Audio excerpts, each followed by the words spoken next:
maze rero hari igihe igisamagwe kivuga ngo ndi igisamagwe wagira gutyo ukabona igisamagwe kibonye igitangaza. Ladies and gentlemen, one more time for Bruce Melody. Amashyi kuri Bruce Melody. Ibitangaza muri hehe?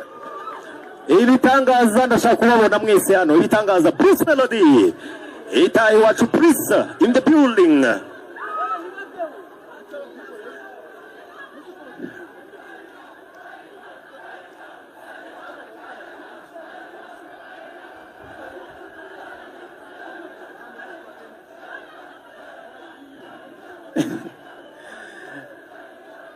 Okay. Twachire nanone Bruce Melody on the stage to come and say hello to the audience and the press and the partners and of course our sponsors here today. Ndetse n'abandi bose bakurikiye online.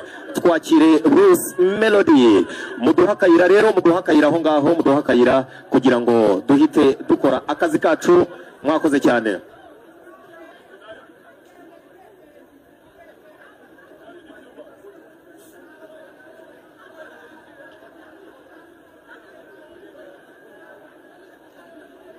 Melody.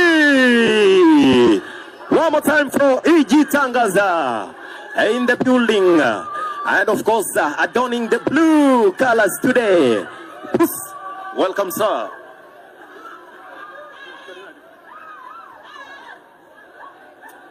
Njirango. Okay. So Bruce, mbere yuko wicara rero, Bruce mbere yuko wicara mukanya twari tumaze kumva The Ben aduha karibu ahangaha, ariko noneho nakanya kugira ngo imba mutima zawe kano kanya mu rwego rwo gusuhuza n'abadukurikiranye bose ikikuri ku mutima kuri uno munsi w'amateka.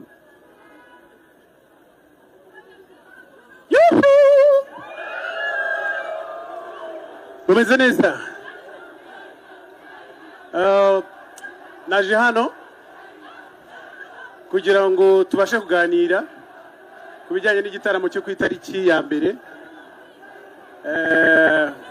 Musanzwe mubizi gisanzwe kiba, hanyuma iby'imiziki nibyo tuzi, nibyo dusobanukiwe, nibyo dukora. Mwitegura ibintu byiza. Murakoze. One more time, a round of applause for Bruce Melody, the only E.G. Tangaza. Please take a mic. New Groove ni brand twatekereje last year mwaka ushize, dushaka mu by'ukuri gukomeza kunyeganyeza umujyi wacu wa Kigali ndetse no kugaragaza amahanga ko ibintu byose byiza bibera mu Rwanda. Mu mwaka ushize mwabonye icyo twazanye ndetse abenshi muri mwe mwarabyitabiriye. So n'ingaruka mwaka rero igaruka every year. Mwaka ushize yariyo edition ya mbere, uyu mwaka ni edition ya kabiri, ndetse n'umwaka utaha dufite agaseke gapfundikiye kandi izabirenze kurushaho ngira ngo. So ndumva ariko nayivuga ni brand igamije kuzana umunezero mu gihugu cyacu gisanzwe. Thank you. Arakoze cyane rero. Uwo ni The Ben Tiger. Ladies and gentlemen, reminding you that this is The Ben's concept, this is his identity. Ndavuga the New York Groove, and thank you so much for the partners for being on board as well. Now, ku ruhande rero, niba mubyibuka neza, mu gihe New York Groove yari ihari, twashimishijwe no kubona igitangaza cyaje gukurikirana gahunda uko zimeze.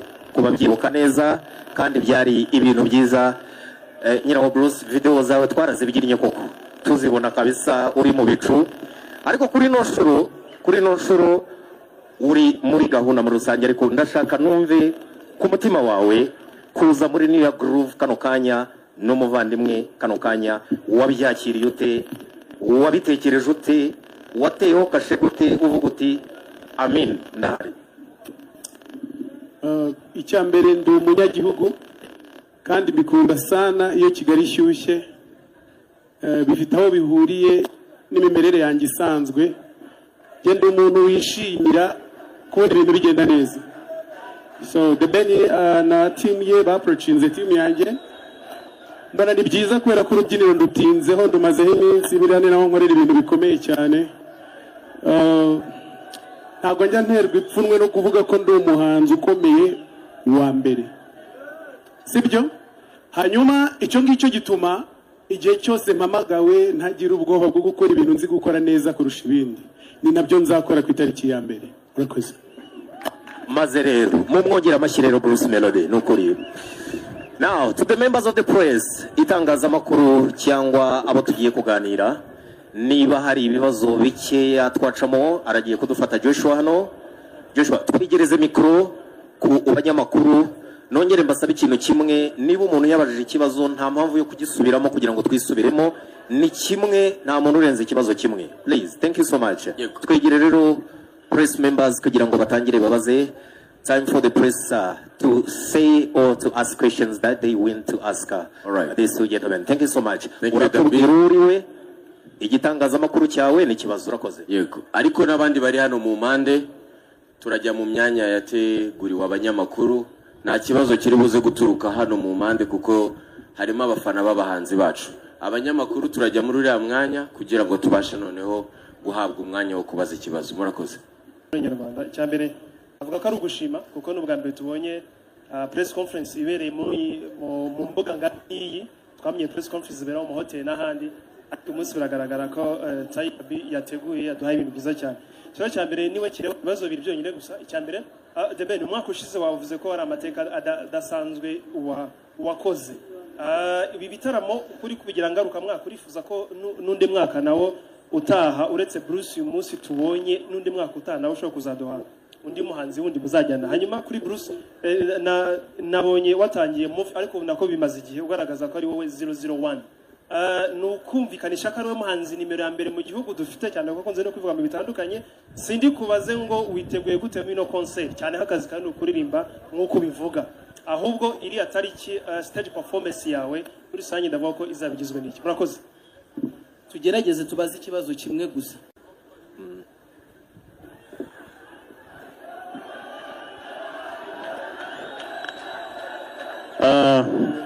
Thank you. Ngerageje gusubiza ikibazo cya Janvier. New Year's Groove. Nuko twumva za Afro Nation, twumva za Lollapalooza, ni concept ingaruka mwaka. Hari n'igihe izagiraho simbe ndi n'umuhanzi urayirimbamo, ariko tukazana igamije muri make igamije kuzana umunezero ibyishimo mu mujyi wacu wa Kigali ndetse no kugaragaza amahanga ko iwacu ari ibintu byose bibera. So ni yacu ni twe ba founder bayo, ariko ntabwo igamije kureba The Ben gusa, izajya ivurira abahanzi batandukanye mu myaka uko igenda izamuka, kandi I promise you ko izaba iri very special each and every year. Thank you. All right, The Ben, stay there please. Bruce, hari ikibazo ngira ngo wakwegera nawe kutubwira icyo Janvier yarabajije. Janvier yarabajije impamvu ya hashtag. Reka ndabimusubiza muwa nk'urugero, nkunda gukoresha ingero muzajya mubyihanganira. Turi igihugu gitoya gikikijwe n'ibihugu binini bya hatari, ariko kubera ko tuzi abantu turabizi neza ko turi abambere. Ushakame gisubiza aho ngaho uraza kubyumva. Hanyuma ibijyanye n'imyiteguro mbere na mbere, I like the idea yuko The Ben twaprochinze, kandi n'ubundi igitaramo gisanzwe kigenda neza mu mitegurire mu bintu byose. Nta cyabuza gushyiraho itafari ryanjye nk'umuhanzi w'umunyarwanda. At the end of the day twese turi abahanzi b'abanyarwanda. Nta cyabuza gushyiraho itafari ryanjye ndetse no kubashimisha kuko nimwe tubikorera abafana.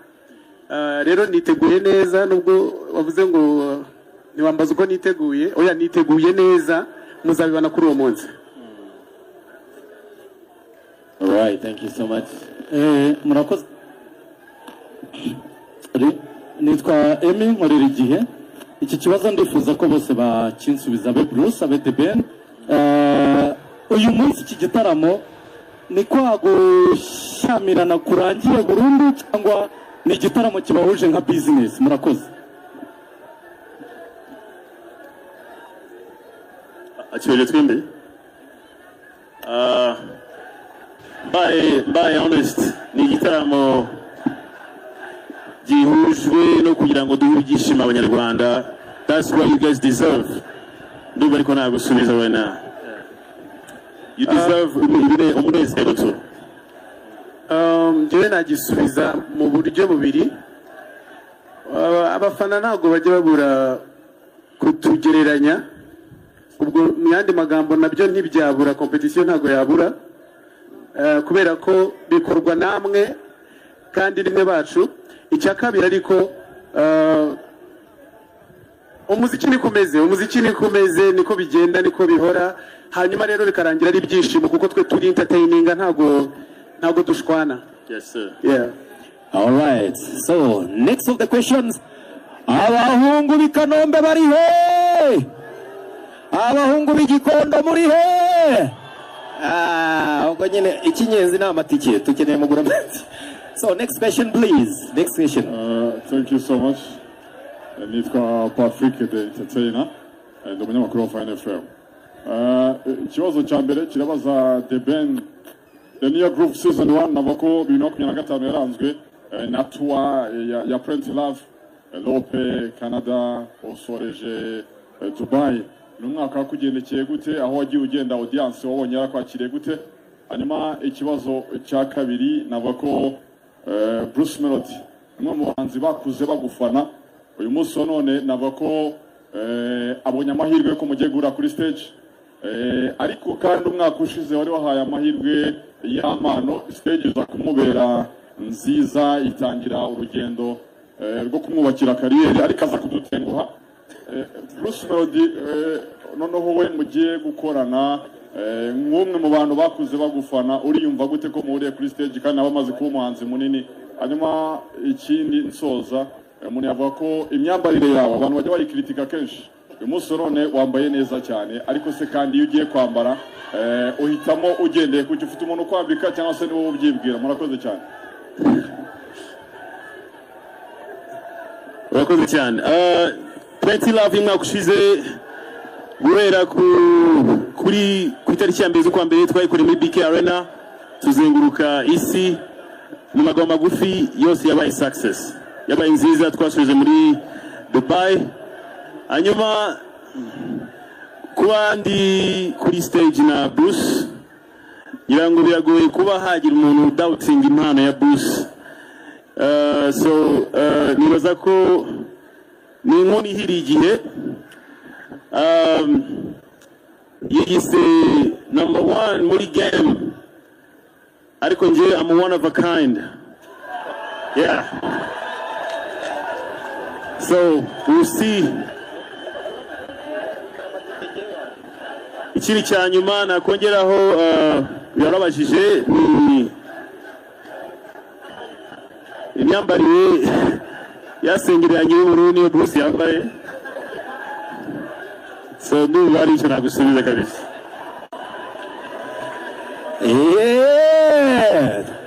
Katwumve rero ngira ngo comments ya Bruce nawe kucyo yari yabajijwe. Ntabwo nibuka bambaza, ubanza atari njye bari babajije, ariko nubishura muje abajije nkaho twakuranye.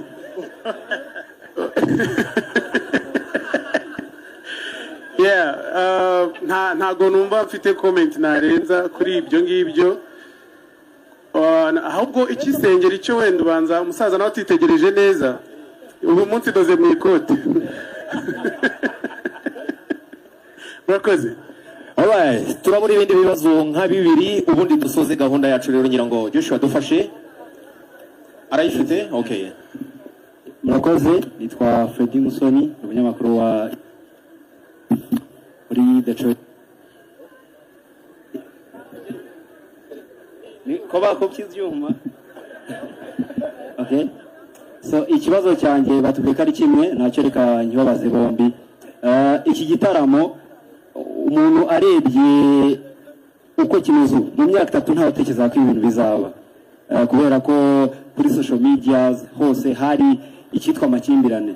Umuntu yavuga ko ni ibintu byiza mu bucuruzi kugira ngo umuntu akore beef kugira ngo azabyaze umusaruro, bikaba nawo umusaruro nonaha cyangwa ni ibintu biri gukora beef muri abahanzi ku buryo igitaramo ariko kwirinda kwereka abantu ngo twiyunze donc mwashishikariza ikibazo mu banyu kubera ko muri babiri navuga ngo umuntu avuze ko muri abambere ntabwo yabeshye mu mboneza murakoze nuba kibaza abafana kuko ngira ngo wabaza ati byagize gukwitinga beef so ndumva ngiye nta kintu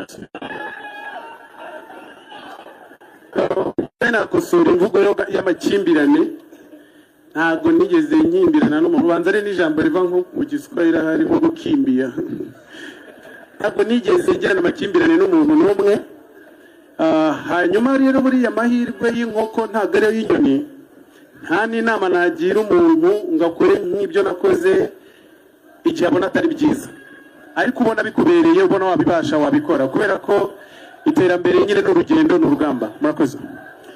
Alright, ikibazo cya nyuma y'ikibazo cya nyuma rero turaza gusaba our partners and sponsors kuza kuri stage kugira ngo tuze gufata ifoto nziza ubundi dusoze gahunda yacu. Ijambo ryawe. Murakoze, nitwa Kayezu Jean de Dieu.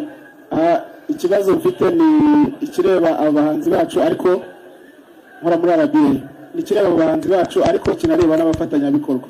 Nyeka ko usibye nyaka ko yari event ya mbere cyangwa se igitaramo cya mbere tugiye kubona mu company zingana gutya nini mu gihugu zihurira hamwe zikavuga zitereka tuzana amafaranga tuyashore mu muziki cyangwa se tuyaha abahanzi bacu. Bruce Melody, ibi bintu kuki wowe ubona byaratewe n'iki kugira ngo bibe byarategereje iki gihe cyose? Ubwo na DBN karansubiza kubera iki byatinze gutya iyo murebye nk'abantu ba mu muziki bawukora bawushoramo amafaranga ubona byaratindijwe n'iki? Ubwo kampani zacu ziratubwira kubera iki uyu munsi ari bwo mwese muziye rimwe munatubwira niba biri bukomeze gutya murakoze. Mu ijambo rimwe bari bategereje ko abantu babiri babikwiriye bahuza imbaraga. Turabahanzi bakuru twembi, The Ben n'umusiniya murabizi akora umuziki neza kandi nanjye ndi miseke igoroye iyo bigeze kuri iyo ngingo. Rero abaterankunga impamvu byafashe igihe wenda nuko izi mbaraga zari zitarajya hamwe ariko uyu munsi ziri hamwe kandi bikanadufasha gutera imbere nk'uruganda twese ko tungana. Murakoze. Okay, harakoze cyane rero ngira ngo Ben Bruce abivuze neza ariko ndumva ikintu nakongeraho ni intangiriro y'ibindi byiza biri imbere. Biragaragara ko abaterankunga bacu cyangwa se abapartner bacu cyangwa se izi companies zikomeye BK, Bralirwa, Airtel, Engine n'abandi benshi ngira ngo ntari kuvuga nonaha basobanukirwa what we are bringing ku meza y'umunezero w'abanyarwanda ari if I might say so. Nothing else, just to thank you maybe. Yeah, murakoze cyane. All right, thank you so much. Ngira ngo basubiza intebe mu gicucu hari agatoya kugira ngo abahanzi bave ku zuba mu kanya. Reka dusabe hari ikibazo. No. Ibibazo bindi bibiri bya nyuma. Please.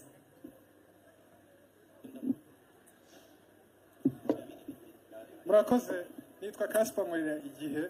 Nashaka kubaza Ben, twumvishe interview ya Mr. Kagame kuri ari kumwe na Austin avuga ko yifuza stage azamaga performinga. Bona n'ikindi bakoranye n'umuvandimwe Irene uwo yari gisa cy'inganzo nawe yifuza stage. Mwamwara biganiriyeho se wabonye ibiganiro ubitekereza iki?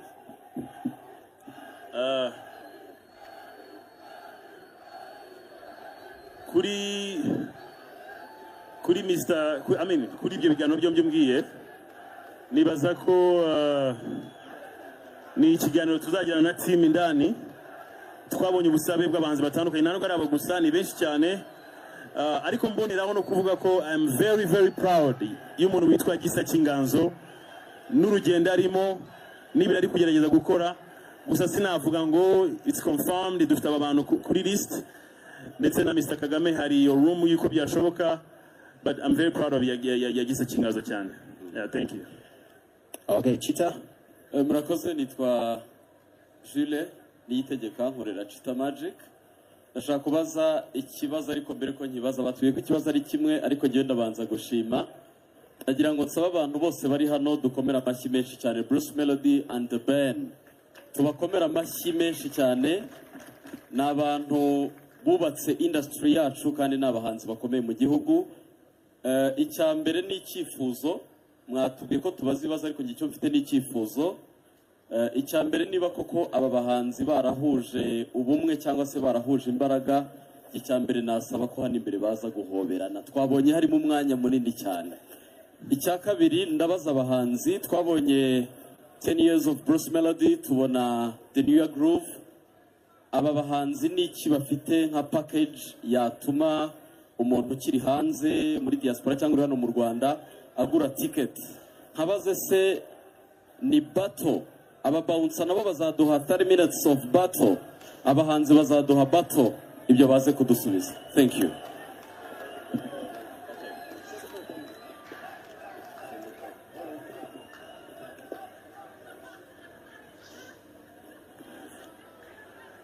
Okay, hari comments ngira ngo murakora comments kuri cyo Chita yaramaze kuvuga Ben Melody. Nahise ko cyari icyifuzo. Reka mbanze umusa. Chita nta tatuwaje ugira. Urafite? Iri he niba atari banga? Nibanga. None se kuki ushaka ko duhoberana cyane? Nta guhoberana kurenze kuza kuko meze nk'uri mu rugo rwa The Ben. Sibyo? Kuba nemeye kuza ni ikimenyetso cyo gushyira hamwe. Murakoze. Thank you. Alright. Two more questions. Twagiye. Muduheru ya mwana w'umukobwa iki microphone. Nawe agira icyo abaza. Abakobwa ntago twabumvishije no munsi. Thank you.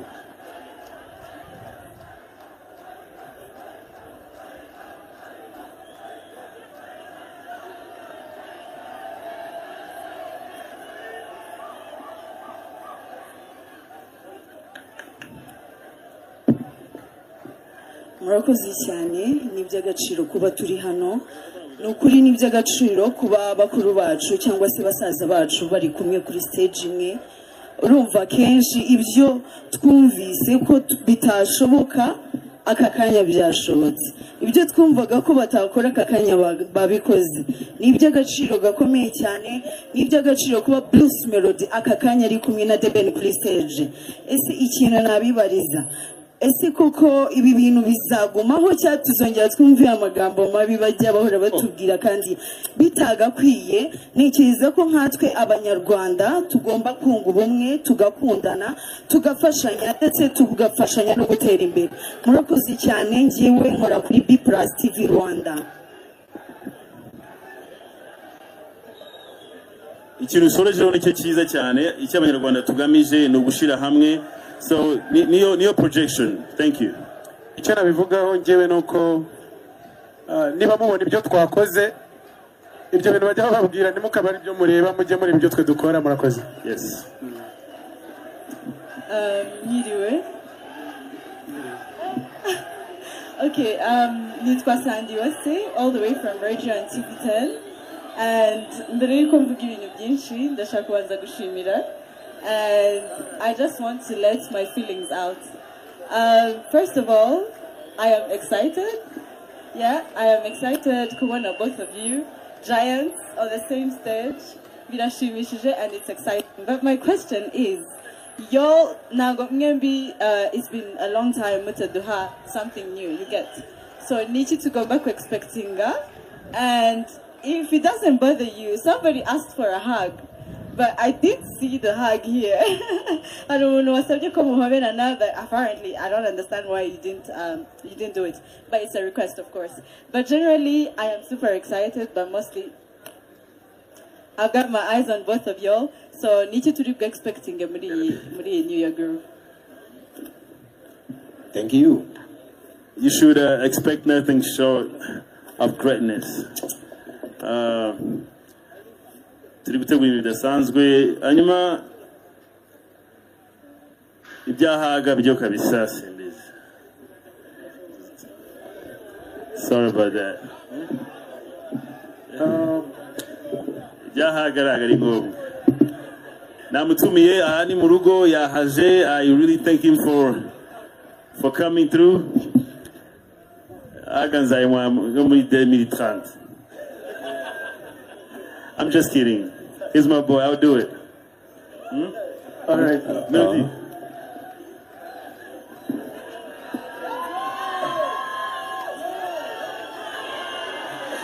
Okay, that is a hug. I think we are done with the questions of hugging. Okay, next up. Oya ntabwo turarangiza ahubwo yarabashije icyo bashobora kuexpectinga mu gihe kitarenze iminsi 3 ndabasorera indirimbo yitwa Munyakazi kugira ngo nidura ku itariki ya mbere muzasobanukirwe neza iryo zina ryavuye. Murakoze. Mu gihe kitarenze iminsi 5 ndabasorera indirimbo yitwa Indabo Zanjye. Drop it. That's so beautiful. Nibaza ko ari cyo bibarizaga nicyo ashaka kumva ibijyanye no kurindiza. Munyakazi Indabo Zanjye. Let's go. Murakoze. Nitwa Nsengimana Benjamin. Jye ntabwo ari ikibazo ahubwo ni ubusabe nasaba uwitwa Mugisha Benjamin. Nitwa Nsengimana Benjamin. Benovio do muhanzi. So ikintu nabashaka kugusaba ni umwe mu bantu bagerageje gukora stage nziza mu mahirwe make nabonye, ariko kuri uyu mwanya nageze kumugenera ubutumwa sinzi niba bwaramugezeho. Musaba icyitwa stage rwose bwana Cheetah Magic.